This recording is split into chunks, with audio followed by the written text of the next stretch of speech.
পাঁচজন ব্যক্তির কাছ থেকে জোর করে দোয়া নিবেন। যখন এই পাঁচজন ব্যক্তির সাথে আপনার সাক্ষাৎ হবে, প্রয়োজনে তাদের কাছ থেকে জোর করে দোয়া নিবেন। কিছু হাদিয়া দিয়ে হলেও তাদের কাছ থেকে দোয়া নিতে আপনি ভুলবেন না।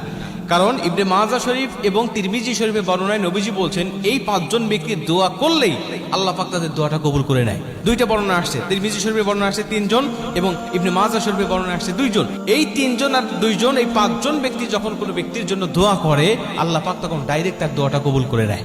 রাসূল সাল্লাল্লাহু আলাইহি ওয়াসাল্লাম বলছেন, 1 নম্বর হলো মা বাবা। কোনো মা বাবা যদি সন্তানের জন্য দোয়া করে, ওই দোয়ার মাঝে আর আল্লাহ পাকের মাঝে কোনো পর্দা থাকে না, ডাইরেক্ট আল্লাহ পাক দোয়াটা কবুল করে নেয় এবং সেই সন্তানের জন্য আল্লাহ পাক সব দোয়াগুলোকে আল্লাহ পাক কবুল করে নেয়। এটা হলো 1 নম্বর। 2 নম্বরে, যদি কোনো মাজলুম ব্যক্তিকে আপনি পেয়ে যান, যিনি মাজলুম, যিনি জুলুমের শিকার হয়েছে, ওই মাজলুমের কাছ থেকে আপনি দোয়া নিবেন। কারণ মাজলুমের দোয়া আর আল্লাহর মাঝেও কোনো পর্দা থাকে না। মাজলুম যখন দোয়া করে আল্লাহ পাকের কাছে, তখন ডাইরেক্ট